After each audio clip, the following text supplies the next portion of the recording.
नमस्कार, सियासी अखाड़ा देख रहे हैं आप। मैं हूं आपके साथ वरुण गोयल। अंततः ये तारीखें सामने आ गई हैं कि बजट सत्र तो कल से शुरू होगा, लेकिन जो बजट है वो 17 तारीख को पेश किया जाएगा, यानी होली के बाद।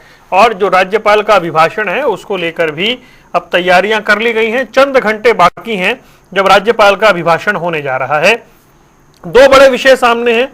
एक तो ये कि ये जो बड़ा महत्वपूर्ण बजट सत्र है, सबसे महत्वपूर्ण सत्र है, बजट पेश होना है, हरियाणा के को लेकर रूपरेखा तय होनी है, सरकार का ब्लूप्रिंट सामने आना है, उस पर बातचीत की जाएगी। एक दूसरा ये कि क्या इतने महत्वपूर्ण सत्र में नेता प्रतिपक्ष का चेहरा सामने आएगा, क्योंकि बैठकें हो रही हैं दिल्ली से लेकर के चंडीगढ़ तक। हालाकमान फैसला ले सकता है। सुबह जानकारी आ रही थी कि हो सकता है कि आज किसी भी वक्त ये फैसला आ जाए, लेकिन अब कुछ घंटे बाकी हैं, तो ये फैसला कब होगा ये भी बड़ी बात है। सबसे पहले बिजनेस एडवाइजरी कमेटी की बैठक में क्या कुछ तय हुआ, मुख्यमंत्री ने बताया है, वो आपको सुनवाते हैं। महामहिम राज्यपाल महोदय जी का अभिभाषण से कल विधानसभा का सत्र का प्रारंभ होगा और अभी फिलहाल के लिए उसको 28 तारीख तक रखा है कि और आगे अगर एक्सटेंड करने की आवश्यकता पड़ी तो बीएससी की मीटिंग के अंदर बैठ करके उसको और बढ़ाया जा सकता है। ये 17 तारीख को बजट पेश होगा। अब आपको सुनवा देते हैं जो मंत्री हैं वो क्या कुछ कह रहे हैं सत्र को लेकर, मतलब क्या दावा कर रहे हैं सरकार के इस बजट को लेकर, क्या उम्मीद कर रहे हैं। सर्वसम्मति से सब मसलों पे राय बन गई है जी। और ये है कि भाई जहाँ तक जरूरत पड़ेगी सेशन को चलाएंगे, किसी तरह की समय की कोई कमी नहीं रहेगी। हर विधायक को भरपूर अवसर मिले बोलने का, हर व्यक्ति अपनी बात कह सके, इसका पूरा विशेष ख्याल। सहमति तो सभी बातों में बन गई है, परंतु तय स्पीकर साहब ही आपको प्रेस करेंगे और सारी बात करेंगे। सभी प्रमुख लोगों के बीच में बैठ के चर्चा हमने जो करनी थी वो चर्चा कर ली है और शायद कोई दिनों की बढ़ोतरी भी करनी पड़ेगी तो वो भी करेंगे। सर, इसके अलावा ऐसे है, आज की बिजनेस एडवाइजरी कमेटी की मीटिंग थी, उसमें मुख्यमंत्री जी थे और हमारे अध्यक्ष जी थे भूपेंद्र सिंह हुड्डा, अन्य सारे जो सदस्य थे। उसमें आज तय किया है कि 28 मार्च तक हाउस चलेगा और उसमें 13 सीटिंग होंगी और 17 तारीख को बजट पेश किया जाएगा।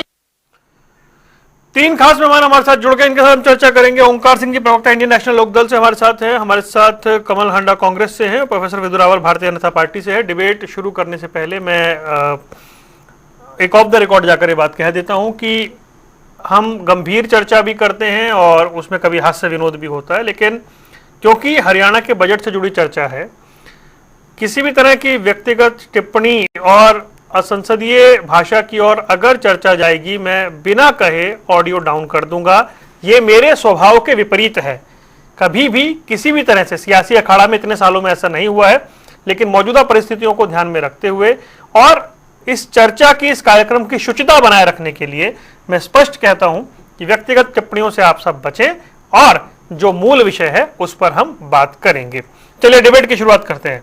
विदु रावल जी, कितनी उम्मीदें हैं इस बजट को लेकर के और क्या माना जाए, क्योंकि ये जो बजट आ रहा है इसमें आपने बड़े वादे किए हैं, मतलब ऐसा कहा जा रहा है कि बजट में बहुत कुछ होगा। हरियाणा की जनता क्या उम्मीद करे इस बजट से। वरुण जी, आपको नमस्कार और आपके माध्यम से जनता टीवी देख रहे सभी दर्शकों को नमस्कार। मैं उम्मीद कर रहा हूँ मेरी आवाज ठीक है, आवाज आ रही है। देखिए, हरियाणा का बजट है, हरियाणा के जन जन की आशा और आकांक्षाओं को पूरा करने वाला बजट है। ये हरियाणा की जनहितकारी सरकार द्वारा प्रस्तुत किया जाने वाला बजट है।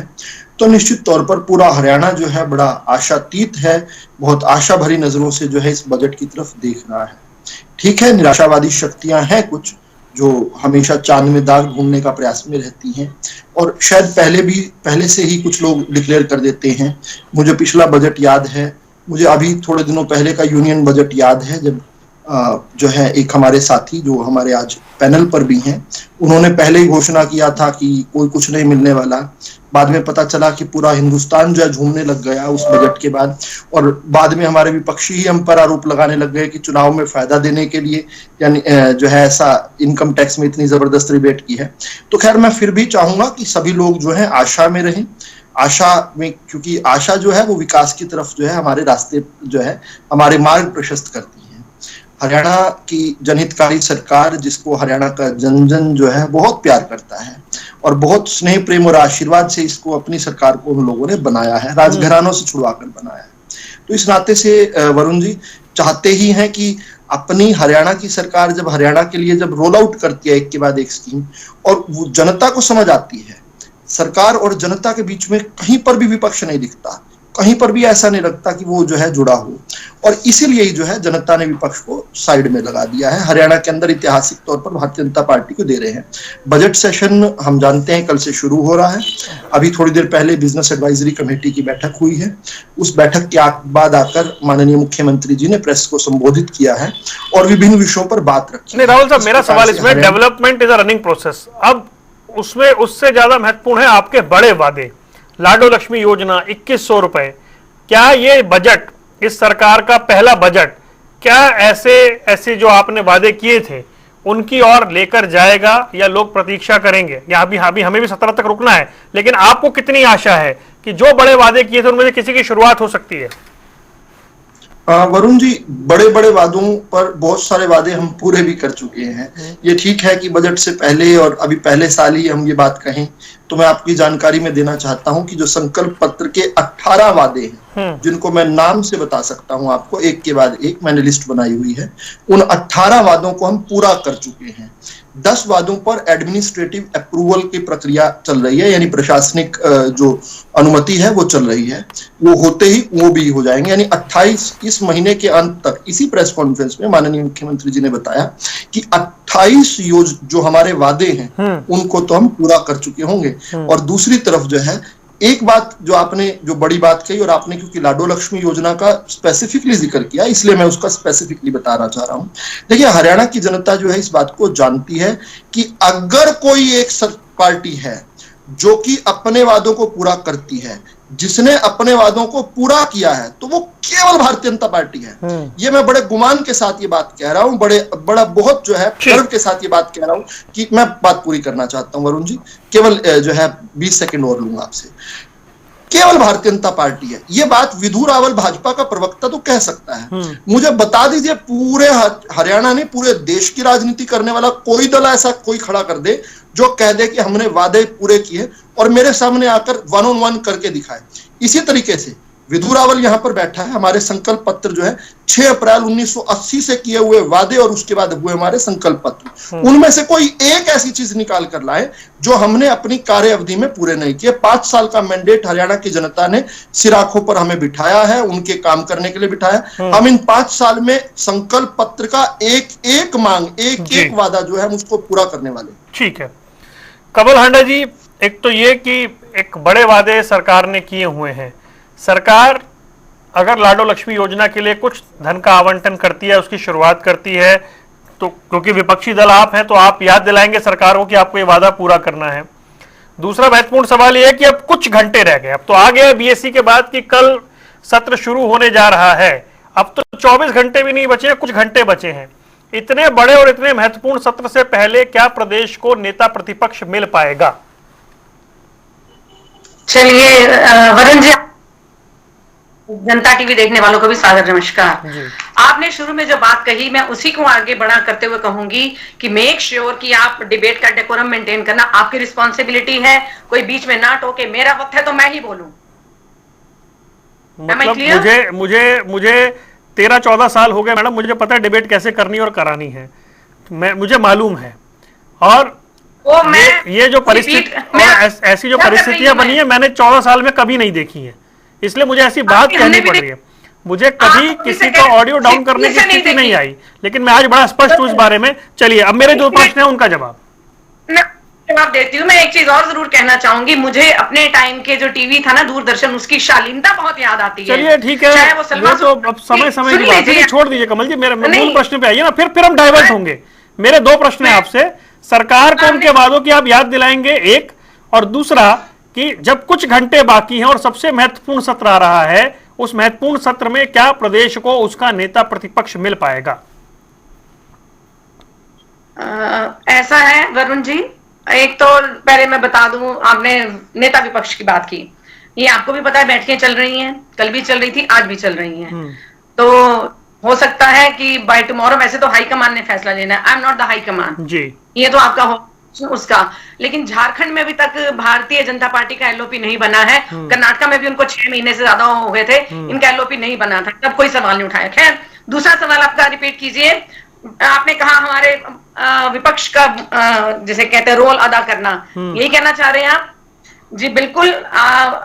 इन भाजपा के प्रवक्ता ने कहा विपक्ष को नहीं दिखता। अरे विपक्ष कहीं नहीं दिखता, तो मैं एक मुहावरा कहूंगी, आंख के अंधे नाम नैन सुख। अरे भाई, बराबर का वोट प्रतिशत है, 37 एमएलए हैं, धोखे से आप जीते हैं, और तीसरी बार कहते हैं सरकार बनाते हैं, दूसरी बार तो बैसाखियों पर ही थे। ठीक है, मुद्दे जो मैं बात करूंगी मुद्दों की, सबसे पहले तो ये कि जो सुझाव लिए जा रहे हैं यहाँ वहां इधर तिधर, कि भाई हाँ आप बताओ आपको क्या चाहिए, आप बताइए आपको क्या चाहिए, महिलाओं को क्या चाहिए, युवाओं को क्या चाहिए, किसानों को क्या चाहिए, सुझाव लिए जा रहे हैं। मतलब 10 साल से कुछ पता ही नहीं था इन लोगों को, इतने अनजान ये लोग बैठे हुए थे सत्ता में, इसीलिए 9.5 साल बाद उसको बदलना पड़ा मुख्यमंत्री को। मैं पूछना चाहूंगी 10 साल में, अब मैं गिना देती हूं, मैं 2022 में 27 लाख बीपीएल कार्ड थे, फरवरी 24 आते हुए 52 लाख बीपीएल कार्ड हो गए, जिसमें से 32 लाख काटे जाएंगे। तो वो इन्होंने वोट ठगना था जनता का, इसलिए बीपीएल कार्ड इन्होंने बनाया, जिसमें 500 का सिलेंडर भी देना था इन्होंने, और इन्होंने 32 लाख काटे जाएंगे, ये भविष्यवाणी कैसे कर रहे हैं? रुक जाइए, क्या आधार है? आप बताइएगा अपनी बारी में, रुक जाइए 1 मिनट। नहीं पूछ लीजिए, नकद पूछ लीजिए। आपके ये धोखे से सरकार बना दी, इस पर मैं नहीं बोला, इस पर आपको बोलना चाहिए। लोकतंत्र की धज्जियां उड़ाई जा रही हैं आपके। एक बार वो अपना कमेंट एक बार खत्म कर लें, एक बार रुकिए, एक बार बात खत्म कर लेंगे, खत्म कर लेंगे। हाँ, अरे फिर आप काउंटर कीजिएगा, खत्म वो कर लेंगे। 1 मिनट रुकिए, और ऐसा जहर आप सुनना चाहते हैं? अरे रुकिए, 1 मिनट रुकिए, प्लीज 1 मिनट रुक जाइए, 1 मिनट रुक जाइए। जैसे ही उनका पॉइंट खत्म होगा आप काउंटर कर लीजिएगा, पर अभी नहीं, एक बार उनको बात खत्म करने दीजिए, 1 मिनट रुकिए जी। बहुत इंपेशेंट है। एनीवेज, 10 साल में जो लूट खसोट हुई है, जो भ्रष्टाचार की इन्होंने सौगात दी जनता को, महंगाई की, पेट्रोल डीजल की मार, महिला सुरक्षा की बातें बड़ी बड़ी करके आ रहे थे, सड़कों का हाल देख लीजिए, सीवरेज का हाल देख लीजिए, शिक्षा स्वास्थ्य जो सबसे ज्यादा बेसिक जरूरतें हैं, पीने का पानी, स्वच्छ पीने का पानी जो सबसे ज्यादा जरूरी है, जिसके लिए 70,000 करोड़ आवंटित किया गया, लेकिन खर्च हुए सिर्फ 22,000 करोड़, ओनली 32%। बेटी बचाओ बेटी पढ़ाओ, एजुकेशन का नाम कहां पर है? टॉयलेट्स के नाम पर भी आपके मानेसर में, जहां पर अभी निगम भी नहीं बना था, 40 करोड़ का घोटाला वहां पर हो गया। फरीदाबाद में के निगम में 200 करोड़ का न सिर्फ घोटाला हुआ, बल्कि उस वहां पर आग लगा दी गई शॉर्ट सर्किट का नाम लेकर, और 200 करोड़ में जो है अपने जान पहचान वालों को या चाटुकारों को विदेशों में सैर कराई गई। ठीक है जी। बेटी बचाओ बेटी पढ़ाओ का फंड 58% प्रधानमंत्री ने, तथा कथित नॉन बायोलॉजिकल प्रधानमंत्री, उन्होंने अपने प्रचार पर खर्च किया। ये है इनकी बात। और मैं एक चीज और बताना चाहूंगी कि शिक्षा से इनको कुछ लेना देना नहीं है। 5,000 स्कूल इन्होंने बंद कर दिए, और हमने 1963 में, नेहरू जी की दूरदर्शिता आप देखिए, 1963 में NTSH के तहत नेशनल टैलेंट स्टूडेंट फंड, ताकि गरीब से गरीब बच्चा भी, उसको छात्रवृत्ति की घोषणा की थी उस वक्त, कि गरीब से गरीब बच्चा भी आगे बढ़े, पढ़े, वो चाहते थे हमारे नेहरू जी। लेकिन प्रधानमंत्री ने वो छात्रवृत्ति बंद कर दी, और 62 करोड़ खर्च किस पर किया? शिक्षा की चर्चा पर। 40,000 स्टूडेंट्स जो अपना कॉलेज में पढ़ रहे थे, उनका बस पास रद्द कर दिए गए। किस लिए? जब इनके शपथ ग्रहण समारोह होता है तो 2019 बसें आती है सरकारी, और वो इनके जो है चाटुकारों को जो इधर उधर से इकट्ठे किए होते हैं, क्योंकि जनता ने तो जिताया नहीं था, इसलिए जनता तो आई। तो 1 मिनट सर, मेरी बात खत्म नहीं हुई अभी, लेट मी फिनिश। आयुष्मान योजना का क्या हिसाब है? 10 लाख मरे हुए लोगों का इलाज किया, वो कैग की रिपोर्ट है, मैं नहीं कह रही, सरकारी आंकड़ा है। और अभी कल ही एक आंकड़ा पेश किया गया कि हरियाणा बेरोजगारी में नंबर 1 है। गुंडागर्दी आप देखिए कितनी चल रही है, दिन दहाड़े गोलियां आज तक नहीं चली, लॉ एंड ऑर्डर का हालत खराब है, बदमाशी इतनी है, महिला सुरक्षा की कोई बात नहीं करता, महंगाई बेरोजगारी पर कोई बात नहीं करता। ठीक तो है ये जी। क्या बजट बनाएंगे, कोई उम्मीद नहीं है। ठीक। नेगेटिव कुछ, मैं आपको आज मेरी बात नोट कर लीजिए वरुण जी, हाँ। अगर कुछ पॉजिटिव आएगा तो आप मुझे बताइएगा। ठीक है, वो 17 तारीख को जब आएगा तब बात करेंगे ना। अभी तो हम ये जानना चाह रहे थे कि जो लाडू लक्ष्मी योजना, दूसरी योजनाएं हैं, क्या सरकार उनको लागू करेगी। ठीक है ओंकार जी, 2 प्रश्न हैं। मूलतः ये कि अगर कल सुबह राज्यपाल उनका अभिभाषण होने जा रहा है, सुबह दोपहर सुबह, तो कुछ घंटे बाकी हैं। इतने महत्वपूर्ण सत्र से पहले प्रदेश की जनता शैडो सीएम यानी कि नेता प्रतिपक्ष उसको जान पाएगी क्या, क्या ये विषय है या नहीं। दूसरा ये, विपक्षी दल होने के नाते सरकार को उनके वादों की याद दिलाने का काम फिर कौन करेगा। वरुण जी देखिए, पहला प्रश्न आप कि विपक्ष के नेता पाएगा कि नहीं हो पाएगा, कि बहन अच्छे से बता, इसके बारे में तो मैं कुछ किंतु परंतु नहीं करना चाहता, लेकिन उम्मीद ना के बराबर है।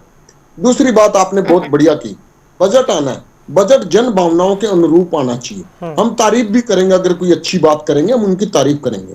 लाडो लक्ष्मी योजना अगर लागू करेंगे हम उनकी तारीफ करेंगे, लेकिन लाडो लक्ष्मी योजना के बारे में एक बात जरूर कहूंगा, अभी तो मेरे ख्याल इनको यही नहीं मालूम होगा 18 वर्ष से ऊपर की महिलाएं कितनी, और उन महिलाओं को अगर 2100 रुपए महीना देना है, बड़ी मोटी सी बात कर रहा हूं, आधी आबादी हमारी महिलाओं की है, 1.5 करोड़ के महिलाएं हैं। अगर हम मोटा मोटा लगा लें 1 करोड़ के करीब 18 साल से ऊपर होंगी, तो 2100 करोड़ रुपए हर महीने चाहिए, तकरीबन 24,000 करोड़ रुपए चाहिए। बजट में इतनी बड़ी राशि का अगर बंदोबस्त करेंगे तभी हम मानेंगे कि लाडो लक्ष्मी योजना लागू कर पाएंगे। दूसरी बात, विपक्ष की भूमिका कौन निभाएगा, यह बहुत महत्वपूर्ण प्रश्न है, क्योंकि विपक्ष की भूमिका पीछे 2019 से लेकर अब तक कैसे निभाई, किसने निभाई, ये जनता जानती है। विपक्ष की भूमिका निभाने के लिए कांग्रेस के पास 37 एमएलए हैं। अफसोस के साथ जब 37 एमएलए अपना नेता ही नहीं चुन पा रहे, आपने भी पिछली डिबेट में पूछा था कि जब नेता ही नहीं है तो मीटिंगें बुलाता कौन है, मीटिंगों को हेड कौन करता है। बहुत अजीब सी बात है। मैं ये बताना चाहूंगा, हमारे मात्र 2 विधायक हैं, सिर्फ 2 विधायक हैं। 7 ध्यानाकर्षण प्रस्ताव आदित्य देवीलाल जी ने, 5 चौधरी अर्जुन चौटाला जी ने पेश किए हैं, उन पर चर्चा होगी। उनमें मुख्य रूप से क्या है, देखो ये जरूर मायने रखता है कि कौन व्यक्ति, कौन दल जनता की समस्याओं को उठा रहा है। हमने जो ध्यानाकर्षण प्रस्ताव दिए हैं उनमें परिवार पहचान पत्र जो सबसे मुख्य है, जनता को परेशानियों का सामना करना पड़ रहा है। आज भी किसी के पास आयुष्मान कार्ड नहीं है, किसी की आमदन जरूरत से ज्यादा लिखी गई है, 2 साल के बच्चे की आमदन 5 लाख रुपए लिखी गई है। ये परिवार पहचान पत्र की गलतियां कब तक दूर होंगी। दूसरा, आज भर्तियों के बारे में बहुत बड़ी बड़ी बातें की जाती हैं। हमारा ध्यानाकर्षण प्रस्ताव है कि एचपीसीसी और एचएसएस ने कितनी नौकरियां करी, 2019 से लेकर 2024 तक दी, कितनों के विज्ञापन दिए, कितने बैकडोर से दे दी, विज्ञापन के बगैर दे दी, और कितनी नौकरियां रद्द करी। इसके साथ साथ नशा जो प्रदेश की हालात को लगातार खोखला करता जा रहा है। कभी सुनते थे हम उड़ता पंजाब, आज उड़ता हरियाणा, उड़ता अंबाला है। नशे को स्थिति स्पष्ट करने के लिए प्रस्ताव है। इसके साथ भ्रष्टाचार आज प्रत्येक डिपार्टमेंट में है, चाहे नगर निकाय विभाग हो, चाहे तहसील हो, चाहे बिजली बोर्ड हो, चाहे पुलिस विभाग हो। आपको भी मालूम है, सारे प्रवक्ता साथियों को भी मालूम है, भ्रष्टाचार के बगैर कहीं कोई काम होता नहीं है। उस भ्रष्टाचार के ऊपर क्या स्थिति है उसके बारे में भी हमारा ध्यानाकर्षण प्रस्ताव है। फिर गरीब बच्चों को जो मुफ्त शिक्षा है वो किस लेवल तक उपलब्ध कराई जा रही है, एससी एसटी कितने स्टूडेंट्स को छात्रवृत्ति दी जा रही है, दावे बहुत बड़े बड़े किए जाते हैं। इसके साथ और भी बहुत से, जिसमें स्वच्छ जल जो हरियाणा के नागरिकों को आज भी उपलब्ध नहीं है, स्वच्छ जल का प्रस्ताव भी इंडियन नेशनल लोकदल का है। ऐसे हमारे पास 12 ध्यानाकर्षण प्रस्ताव है। बस मैं 1 मिनट में समाप्त करूंगा, लेकिन मेरे छोटे भाई विदु रावल ने एक बात कही थी कि कोई एक व्यक्ति ऐसा बता दे जो हमारी ये बता दे कि हमने घोषणाएं पूरी नहीं करी। मैं 4-5 बता देता हूं, एक तो क्या बतानी, एक में तो मेरे को भी शर्म आएगी। 2022 तक किसान की आय दुगनी करनी थी, क्या होगी? 2022 तक प्रत्येक व्यक्ति को घर, घर में नल, नल में जल, ये बताने प्रत्येक व्यक्ति को मिल गया क्या घर? इसके साथ साथ प्रधानमंत्री श्री नरेंद्र मोदी जी ने उन्होंने प्रधानमंत्री आवास योजना चलाई थी, जिसमें 2,67,000 रुपए से लेके 4 लाख तक की सब्सिडी दी जाती थी, जो नए मकान महिलाओं के नाम परचेज किए जाते हैं। क्या वो सब्सिडी आज मिल रही है? अगर मिल रही है तो किस नंबर में मिल रही है? नेट में तो दिखाते हैं कि अभी पोर्टल बंद है, अभी लागू नहीं है, कभी चालू हो जाती है, कभी बंद हो जाती है। इसके साथ साथ मुख्यमंत्री महोदय ने चुनाव से पहले कहा था, अभी चलो पुरानी बात भूल जाओ, अभी कहा था चुनाव से पहले कि हम रजिस्ट्री के लिए एनडीसी प्रथा खत्म कर देंगे। वरुण जी, आपको भी मालूम है, कहा था या नहीं कहा था? क्या वो एनडीसी की व्यवस्था खत्म कर दी? इसके साथ ही उन्होंने कहा था 8 अक्टूबर को हमारी सरकार बना दो, 3100 रुपए धान का मूल्य देंगे। क्या दिया? ये वो पार्टी है, ठीक है हमारे मतभेद हो सकते हैं, हमारे विचार अलग हो सकते हैं, लेकिन हम सब चाहते तो हरियाणा का भला है। ये बीजेपी वो पार्टी है जो जुमले और जमेलों की पार्टी है। मैं हमेशा कहता हूं जुमले और जमेलों की पार्टी, ये कहते कुछ है करते कुछ है। ये बता दे अपने समय में आके कि जो बातें मैंने कही हैं, अगर मैंने गलत कही हैं, मैं ऑनलाइन आपसे भी माफी मांगूंगा, विदु रावल से भी माफी मांगूंगा, लेकिन ये बातें कड़वी सच है। आज एक विपक्ष की भूमिका, बस एक पॉइंट कह के खत्म कर रहा हूं, आज अगर विपक्ष की भूमिका कोई निभाएगा, निभाई थी वो तो मैं छोड़ दिया, अगर कोई निभाएगा तो इंडियन नेशनल लोकदल निभाएगा, क्योंकि इनके कांग्रेस के 37 विधायक अपना नेता ही नहीं चुन पाए तो क्या विपक्ष की भूमिका निभाएंगे? इनको यही नहीं मालूम किसकी लीडरशिप के नीचे काम करना है। हमारे 2 हैं, हमने उनमें से आदित्य देवीलाल जी को अपना प्रधान बना लिया, उनकी लीडरशिप में अर्जुन चौटाला जी भी काम करें। ठीक है, प्रोफेसर विदु रावल, आप बताएंगे कि सरकार क्या करेगी। कल जो गवर्नर हैं वो खाका रखेंगे सरकार का, लेकिन विपक्ष भी ये बताने को तैयार बैठा है कि आपने जो कुछ कहा था उसमें क्या हुआ क्या नहीं हुआ। देखिए, यही हम चाहते भी हैं वरुण जी। बहुत लंबे समय तक हरियाणा के अंदर जिस प्रकार से 2014 के बाद विशेष रूप से हमने जो देखा, झूठ और भ्रम पर जो है विपक्ष उन रास्तों पर चला है। मुझे लगता है विपक्ष भी अब सच के रास्ते पर चलने लगे। हमें अकाउंटेबल बनाए, हमें बताए कि आपने ये वादा किया था, इस वादे में वो आपने पूरा नहीं किया, ये आंशिक तौर पर ये अधूरा रह गया। अच्छा लगेगा, एक स्वस्थ राजनीति है। यहां तो हमने देखा षड्यंत्रों को घेरते रहे, किस प्रकार से हरियाणा को बार बार जलाया गया, जबरदस्ती झूठ बोलकर जलाया गया, कौवा कान लेगा ये कहकर भड़का दिया गया। आज वही हम देखते हैं कि वही जो बात हरियाणा के मुख्यमंत्री बार बार कहते थे, अरे भाई हरियाणा से ज्यादा किसान हितैषी कोई सरकार नहीं है, भाजपा की हरियाणा से अच्छी। और हमारी बात जो है, हम बार बार कहते थे उन पंजाब के अपने भाइयों से कि भाई आप आते हैं हमारे यहाँ पर, आके अराजकता भी फैली है, आपके समय यहाँ पर आंदोलन भी आपने खड़े किए, लेकिन जहां आपका मूल प्रदेश है, जितना हरियाणा दे रहा है उतना तो लेकर दिखाओ एक बार, उसके बाद आप आकर यहाँ पर प्रदर्शन करते अच्छे भी लगोगे। खैर, हमारी बात तब तक नहीं चली थी, अब पिछले 1-2 दिन से गतिरोध देख रहे हैं हम। और पंजाब के किसानों ने भी इस बात को स्वीकार किया, और स्वीकार तो पहले से करते थे। किसानों के दबाव में जो किसान नेता खुद को कहते थे पंजाब के, उन लोगों को भी अब जो है ये बात पूछनी पड़ी भगवंत मान से कि भाई भाजपा की सरकार तो 2016 से जो है किसान को जो है, किसान की पहले 14 फसलों को और पिछले साल से अब 24 की 24 फसलों को हम एमएसपी पर खरीद रहे हैं। आप एक दाना भी क्यों नहीं खरीदते सर? हम वहां पर प्रदर्शन करते हैं, वहां पर वरुण जी के शो में विदु रावल बार बार कहता है भाई कि हम इतनी जब हरियाणा के अंदर जो है हम जहां प्रदर्शन कर रहे हैं वहां पर जो है फसलें खरीदी जा रही हैं, आप क्यों नहीं खरीदते? एक दाना नहीं खरीदते आप। लेकिन अब जो है उनको ये बात मजबूरी में किसान संगठनों को किसानों के दबाव में आकर अब करना पड़ा, और वो जो तीर जो दिल्ली की तरफ बार बार जाता था वो चंडीगढ़ की तरफ मोड़ा गया है। ये किसान की ताकत है। मैं पंजाब के किसान को भी सलाम करता हूँ। दूसरी बात जो है, मैं वरुण जी विशेष रूप से जो है, मुझे आपने आज निराश किया। मुझे इसलिए आपने निराश किया सर क्योंकि मुझे लगा कि आप जो है रोकेंगे जब आपके शो पर यह कहा जा रहा है कि धोखे से सरकार बन गई। ये मुझे लगता है कि हरियाणा के अंदर जो भारतीय जनता पार्टी को ही नहीं, जो आदमी अपने घर से निकलकर वोट देकर आया, उसका आपके चैनल पर अपमान हुआ है। मुझे लगता है कभी ना कभी हम लोगों को ये, ठीक है हमें लगता है ये लोग अराजक हैं, इनको रोकेंगे, ये बदतमीजी करेंगे, गाली भी निकाल सकते हैं, लेकिन कब तक डरते रहेंगे आप और हम? कब तक हम लोग जो है इनका मुंह इस तरह से खुलने देंगे कि ये मुंह खोले और कुछ भी हमारे लोकतंत्र को बुलाए?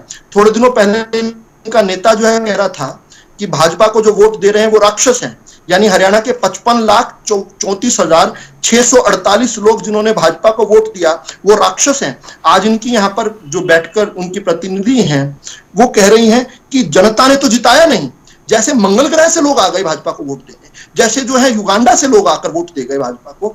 मैं बड़ा हैरान हूं वरुण जी, मुझे बहुत उम्मीद थी कि आप इनको रोक देंगे। फिर इन्होंने आपके चैनल पर एक और भ्रम फैला दिया। आप तो बहुत शार्प पत्रकार हैं, और मैं तो आपकी जो है आपकी मैं सुनता हूं आपकी तारीफ जो है सर्कल्स में सुनता हूं कि आप तुरंत पकड़ लेते हैं। आपने कैसे अपने चैनल पर यह चलने दिया कि एक महिला आकर, और मैं उनको प्रवक्ता भी नहीं कह रहा हूं, कोई भी आकर, कोई महिला पुरुष भी नहीं कह रहा हूं, कोई व्यक्ति आकर आपके चैनल पर यह भविष्यवाणी कर दे कि भाई कल को आपके 32 लाख जो है आपके कार्ड कटने वाले राशन, वो काउंटर आप ही ने करना है ना। उन्होंने कहा काटे जाएंगे, आप बताइए कैसे नहीं काटे जाएंगे। आपने चलने दिया, आपने नहीं चलने नहीं दिया भाई, उन्होंने कहा आप काटिए उसे। मैं होता क्या, मैं बताता हूं होता क्या। जब आप इस प्रकार की बात चलने देते हैं ना, और ये बात निर्विरोध चली जाएगी, तो अगली बार वो इससे बड़ा कुछ कहेंगे। नहीं तो आप काउंटर करेंगे ना फिर। निप देम इन द बड, जहां पर गलती हो वहीं पर रोको, उनको सिखाओ। अगर उनको आप बताओ वो गलत कह रहे हैं, मैं कहां रोक रहा हूं आपको, ना आपको रोक रहा हूं। नहीं गलत क्या, वो तो भविष्यवाणी कर रही है, वो उनको आशंका है ऐसी। मेरा भाई उनकी, मैं यही तो कह रहा हूं, ये निराशावादी लोग हैं। हरियाणा ही नहीं, भारत जो है आशावादी है।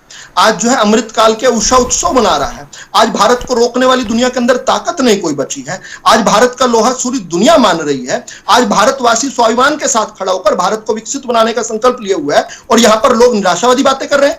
मैं सीधा, और मैं जाना नहीं आपकी डिबेट को डाइवर्ट करना चाहता, लेकिन जब नेहरू जी की भी बात हो और उनको दूरदर्शी भी बता दिया जाए, तो फिर स्वाभाविक सवाल पूछता है कि भाई 40,000 किलोमीटर वर्ग भारत को लुटवा दिया चीन में। अक्साई चीन आज भी चीन के पास है।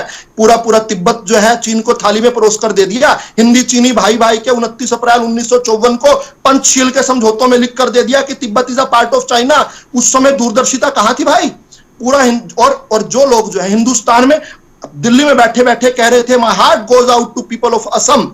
असम में तो चीन आया ही नहीं था, और वो असम के लिए लोगों के लिए रोने की बात दिल्ली में बैठकर कर रहे थे। ऐसे दूरदर्शी लोगों से बड़ी मुश्किल से बचे हैं हम भाई, और ईश्वर ने बचाया हमें, और इसलिए ये इतने दूरदर्शी लोग हमें वापस नहीं चाहिए भाई।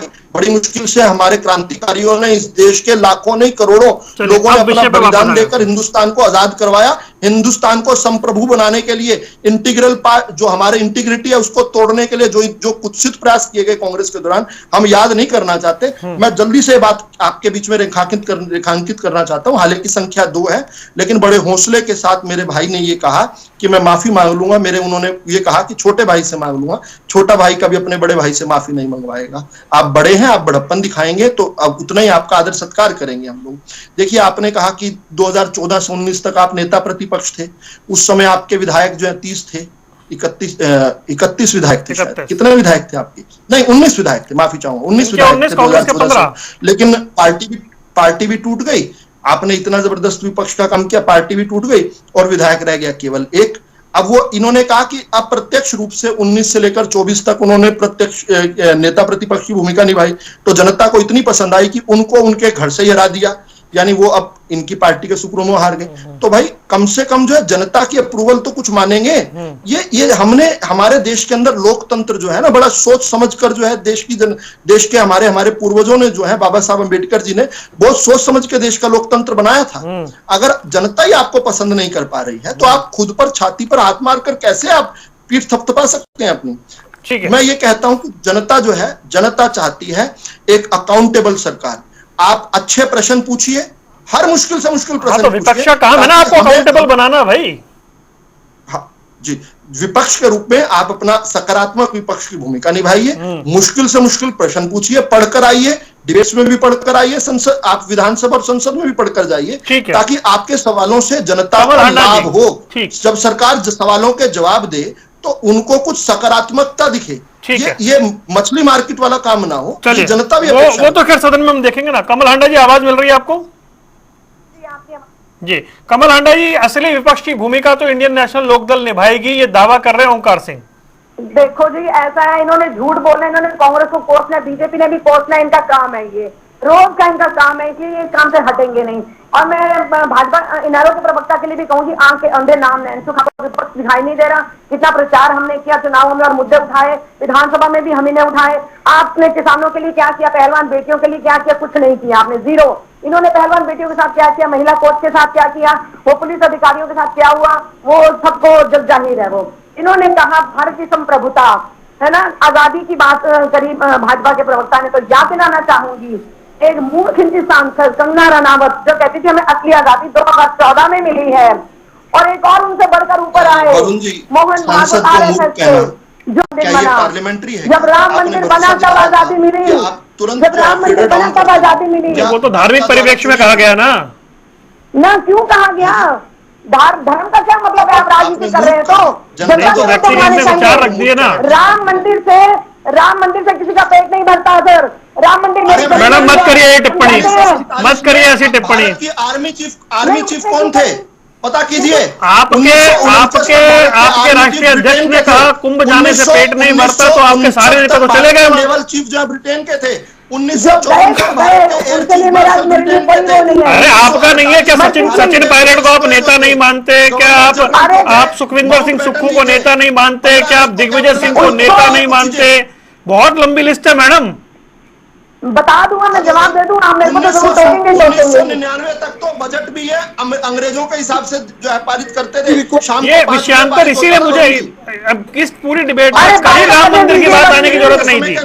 अरे जवाब तो देने दीजिए उसने संप्रभुता की बात की चाइना ने गांव खड़े कर लिए 360 गांव खड़े कर लिए चाइना ने 22 फरवरी को या आखिरी दिन होता था फरवरी के क्यों होता था? 4,000 और प्रधानमंत्री कहते हैं शुरू होती थी। देखो फिर आपने रुक जाइए एक मिनट रुकिए कमल हांडा जी। मूल प्रश्न हरियाणा की विधानसभा। हाँ जी वो जब संप्रभुता पे जाएंगे अरे आप नेहरू पे गई तो वो संप्रभुता पे गए ना भाई, आप भी तो नेहरू जी नहीं ना पे वो गई। हमारे नेताओं का नाम लेते हैं ना और ये मानने को तैयार नहीं है। मैं वही कह रही हूँ ऐसे ऐसे लोग भी बैठे हैं इनके यहाँ पे सूरमा जो पुलिस अधिकारियों से भी रिश्वत मांगने वाले चोर हैं। अब वो कौन है वो ये बता सकते हैं बेहतर, मैं नहीं बता सकती। तो मैंने इनारो के प्रवक्ता के लिए कहा जब आप नाम अरे नहीं भाई ले आप बात सकते तो तो करने आरोप क्यों लगा रही दीजिए हैं? आप बात बीच में मत बोलो वरुण जी ये क्या बात हुई? बीच में मत बोलो भाई ये विषयांतर बहुत होता है। हरियाणा का बजट, हरियाणा के लोगों के लिए बजट, अकाउंटेबिलिटी की बात हो रही है। सरकार को अकाउंटेबल कौन बनाएगा इस पे बात हो रही है। हाँ जी जब आपने उसकी 10 बातें सुनी तो मेरी भी सुननी पड़ेगी। अरे भाई आपको। ऐसे नहीं होता कमल जी, विषय फिर पे उसको भी रहिए। मत बुलवाइए बीच में किसको? उसको भी बजट आप पे विषय पे बुलवाना मेरे था सवाल आपको। का जवाब दीजिए। मेरे सवाल का हाँ मैं दे रही हूँ मैं पूछिए। मैं तो यही मैं पूछ रहा हूँ इनारो के आपसे। प्रवक्ता का जवाब दे रही थी। गुंडागर्दी हरियाणा में क्या लॉ एंड ऑर्डर की स्थिति ठीक होगी?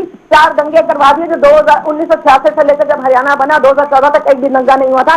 इनकी सरकार आती 4 दंगे हो गए। राम रहीम को भी शर्म दी इन्होंने भी। और इनेलो वालों के तो नाक के नीचे पला राम रहीम और इनको कोई खबर ही नहीं है। ऐसा तो मान नहीं सकती मैं। दूसरी बात गुंडागर्दी की जो मैंने की, दिन दहाड़े गोलियां चलती हैं, लॉ एंड ऑर्डर के लिए क्या करेंगे ये लोग? गुंडागर्दी का एक एग्जांपल मैं इनका भी दे देती हूँ। आप विधानसभा में उठाएंगे ना ये मामला? बिल्कुल सारे मामले उठाएंगे जो मैंने अभी आपको शुरू में गिनवाए, याद है क्या? दोबारा दोहरा दूं? नहीं दोबारा नहीं दोहराने की जरूरत है। विधानसभा में हाँ, फिर मैं बता दूं। आपके लोग ये उठाएंगे ना मुद्दा, क्योंकि ओंकार जी बार बार कह रहे हैं ये लोग अपना नेता नहीं चुन पा रहे। देखिए उनको उनके पेट में दर्द क्यों है कि वो हमारा नेता के लिए उनको कितनी चिंता है। मैंने कल भी इनको कहा था इनको बात नहीं आते हैं क्योंकि इन्होंने कांग्रेस को कोसना है। और दूसरी बात गुंडागर्दी की मैं इनका एक एग्जाम्पल देने जा रही थी, ये उसके बारे में इन्होंने बात नहीं करी इनेलो के प्रवक्ता ने। करण चौटाला ने, ये 2-3 दिन पहले की बात है, कोई बंदे ने ओवरटेक कर लिया गाड़ी को, उसको दूसरा मिलकर इनके लोगों ने पीटा, उसके सिर पे रॉड मारी और दोबारा जाकर उसको रोका। तथ्य की बात है, बिल्कुल तथ्य की बात है, चेक कर लीजिए आप। अगर मैं गलत हूं तो आप मुझे दोबारा ना बुलाना। नहीं रुक जाइए ओंकार जी, अब आपने बहुत गंभीर बात कह दी है इसलिए ओंकार जी। ये तो खुद ही गुंडे थे। वरुण जी देखिए इनको मेरी बहन को ज्यादा पता होगा। अगर इनके पास तथ्य हैं तो कम से कम मोबाइल पे सर्च करके मोबाइल दिखा दें तो हम मानने के लिए तैयार हैं। ये कुछ भी कह देंगी, कोई कुछ भी मान लेगा, तो अजीब की बात है। और देखिए वरुण जी आज बात है मुख्य रूप बजट की, तो बजट अगले 1 साल में जनता को प्रभावित करेगा। 1 साल में जनता को क्या मिलना है, क्या उससे छीना जाना है, इस बात में प्रभावित करेगा। हम बजट पे तो बात नहीं करना चाहते और बात किसी और तरीके ले जाना चाहते हैं। मैं तो अपने भाई से ये पूछना चाहता हूँ विधु रावल से कि मैंने इनको 5 या 6 एग्जाम्पल दिए जो उन्होंने वायदे पूरे नहीं किए, इन्होंने बताया नहीं। नंबर 1। दूसरा मैं ये पूछना चाहता हूँ आज हरियाणा की 70% आबादी गरीब है, बीपीएल है।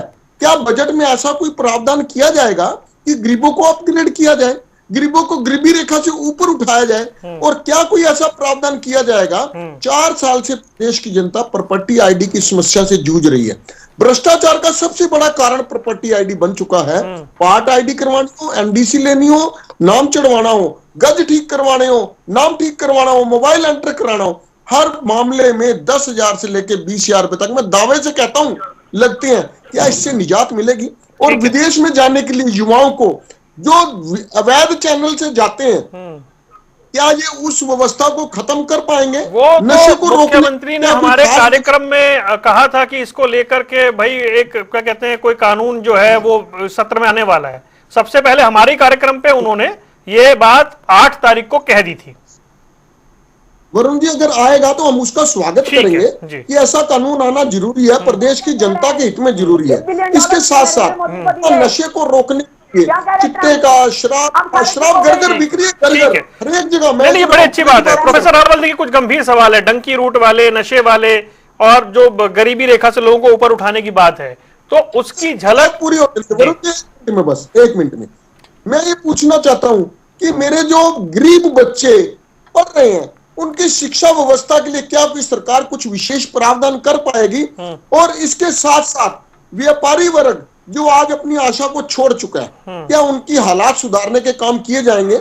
जीएसटी की पता नहीं कितनी त्रुटियां हैं, पता नहीं कितनी तरह के फाइन लग चुके हैं, उनको किसी तरीके अगर हम खत्म करेंगे, व्यापारियों को सेटल करेंगे। इसके साथ एक मुख्य मुद्दा मैं कह रहा हूं कि किसान को क्या राजी करके घर भेजने की कोशिश की जाएगी? या बजट में ऐसी कोई व्यवस्था की जाएगी कि हमारा जो शंभू बॉर्डर है, क्योंकि अंबाला का व्यापार खत्म हो चुका है, कपड़ा व्यापारी और दूसरे व्यापारी सड़कों पर हैं, क्या ऐसा कोई कार्रवाई की जाएगी? ठीक है, अब मैं संक्षेप में जवाब दूंगा क्योंकि आपके सवाल ज्यादा है। खुल सके वो 1 मिनट, अगर ना भी खुल सके तो क्या अल्टरनेट रास्ता व्यापारियों के लिए दिया जाएगा? बस ये ठीक है रावल साहब, संक्षेप में, क्योंकि विषय जो है संजीदगी से उठे, उनको निपटान का कोई ब्लूप्रिंट आपकी सरकार इस आने वाले बजट सत्र में दे पाएगी? नहीं होगा। देखिए, Bharatiya Janata party has been a party of solutions. हम समाधान वाला दल है। हम समस्याओं का समाधान करने में यकीन रखते हैं, समस्याओं का समाधान करते हैं। शंभू बॉर्डर पर जो इंडियन नेशनल लोकदल के प्रवक्ता साहब ने कहा है, वो जो किसान है वो हरियाणा की तरफ नहीं, वो पंजाब की तरफ बैठे हैं, तो उनके साथ बातचीत तो पंजाब की सरकार ही कर पाएगी। और पंजाब की सरकार से बातचीत करने वो बेचारे कल चंडीगढ़ आए भी थे, लेकिन किस प्रकार से उनका तिरस्कार किया गया। नहीं ओमकार जी, सवाल ज्यादा है और मुझे संक्षेप में सुनना है, मुझे समझ आता है, बताने दीजिए मुझे। तो इसलिए इन तो हरियाणा का किसान नहीं बैठा, हरियाणा के किसान तो संतुष्ट है। हरियाणा के किसान तो भारतीय जनता पार्टी की नीतियों से भूरी भूरी प्रशंसा कर रहा है और अपने पंजाब के किसान भाइयों को बता रहा है, देख भाई, हमें तो खाते में सीधा पैसे मिलते हैं और 3 दिन ना मिले तो उसके बाद ब्याज भी लगता है, ब्याज भी मिलता है। हमें तो जो है 24 की 24 फसलों को सरकार खरीदती है। हमारे तो फसल खराबे का मुआवजा प्रति एकड़ पूरे हिंदुस्तान में सबसे अधिक 15,000 रुपए मिलता है। वो ये बात बताते हैं पंजाब वाले किसानों को। इसलिए जो है पंजाब वाले किसान आज पंजाब की सरकार के खिलाफ प्रदर्शन कर रहे हैं। वो जल्दी गतिरोध खत्म होना चाहिए। ईश्वर करे पंजाब की सरकार को भी भारतीय जनता पार्टी की हरियाणा की सरकार जैसी जो है उनका अनुकरण करते, उनका अनुसरण करते हुए किसान को संतुष्ट करें। दूसरी, इन्होंने एक 70% गरीबी रेखा की बात की। देखिए, मैंने केवल 30 सेकंड, ओनली 30 सेकंड, ओनली 2 वाक्यों में पूरा कर दूं। देखिए, मैं फिर से कह रहा हूं, 70% गरीबी रेखा के नीचे नहीं है, ये गलत आंकड़ा है। 70% लाभार्थी हैं, 70% लोगों को लाभ दिया जा रहा है और एक वेलफेयर स्टेट का ये जिम्मेदारी है कि ज्यादा से ज्यादा लोगों को अपने एम्बिट में लाकर लाभ दे। लाभार्थियों को आप गरीबी रेखा के नीचे कहें तो ये एक मिसरीडिंग है, ये मिसरिप्रेजेंटेशन है। जो सबसे विकसित देश है दुनिया के, नॉर्डिक देश जो है, वो 100% जनसंख्या को लाभ पहुंचाते हैं, उनको लाभार्थी बनाए हुए हैं। लेकिन हम जो है प्रयास कर रहे हैं कि लोगों की जेब में भी पैसा हो और जहां पर जो है हरियाणा की सरकार जो है मदद कर सके, कर सके। व्यापारियों की एक लाइन में बात कह दूं, हमारा जो एनर्जी कंजम्पशन है वो देश के अंदर सबसे तेज गति से हम बढ़े हैं। 23% हमारा केवल 4 साल में जो है एनर्जी कंजम्पशन बढ़ा है। ये बताता है कि हरियाणा के अंदर फल फूल रहे हैं हरियाणा का व्यापार। पर कैपिटा इनकम की बात करें तो हमारी नेशनल एवरेज से लगभग दुगना और कांग्रेस जो छोड़कर गई थी उससे 3.5 गुना जो है आज बढ़ चुकी है। ये बताता है कि हरियाणा खुशहाल है, हरियाणा समृद्ध है। ठीक है कमल जी, 30 सेकंड ओनली। जी सर, समस्याओं का समाधान की बात की भाजपा के प्रवक्ता ने। सारी समस्याएं तो इन्हीं की पैदा की हुई हैं, अगर समस्याएं खत्म कर दें तो बहुत कुछ ठीक हो जाएगा, नंबर 1। दूसरी बात, स्वामी इंद्र जो है हरियाणा के हैं, उनके साथ बहुत सारे और नेता, मुझे नेता का नाम याद है, किसान का जो धरने पर बैठेंगे, कहते हैं पंजाब का है, गुमराह करने की कोशिश करते हैं। दूसरी बात, झूठी झूठ बोलते हैं, पोर्टल इनका खुलता नहीं है वक्त पर जब जरूरत होती है। दूसरी बात, 24 फसलों के नाम इन्होंने कभी नहीं गिनाए। खेती के यंत्र कितने महंगे कर दिए, चाहे वो ट्रैक्टर हो चाहे डीएपी खाद के लिए किसान बेचारे ने लाठियां खाई। अभी हमने देखा अक्टूबर के महीने में लाठियां खाई, खून हुए जींद और उचाना में। और सुनिए, अगर हमारा हरियाणा का 80% लोग बीपीएल की श्रेणी में आते हैं तो कहाँ से तरक्की है। अभी 70 दूसरी से बात, अस्सी हो गए, 82 करोड़ अभी लोगों को अगर ताजा 5 किलो मैंने इस अनाज बात दिया का जा रहा है, बताया। 82 इसके करोड़ बाद लोगों को कोई अगर चीज़ रह गया 5 किलो अनाज पर दिया जा रहा है, अभी ताजा तो ताजा चलिए जी, अब- पार्टी जो अब कहती है कि भाई समय- हमने तरक्की समय कर दी, मेरे पास इतना ही है। बेरोजगारी में नंबर 1 इन्हीं का कल वो प्रवक्ता बजट बोल रहा सत्र था। में शाम को नेता प्रतिपक्ष पे अगर होगा तो भी चर्चा करेंगे, नहीं होगा तो भी चर्चा करेंगे, और क्या ब्लूप्रिंट सरकार ने रखा राज्यपाल के अभिभाषण से उस पर तो बात होगी। ओंकार जी माफी चाहता हूं, समय ज्यादा हो गया, कल मुलाकात करेंगे। समय इतना ही है। आप तीनों मेहमानों का जुड़ने के लिए बहुत बहुत शुक्रिया, संयम बनाए रखने के लिए बहुत बहुत शुक्रिया। सियासी अखाड़ा देख रहे थे आप, रुक रहे कुछ देर के लिए, खबरों का सिलसिला लगातार जारी है।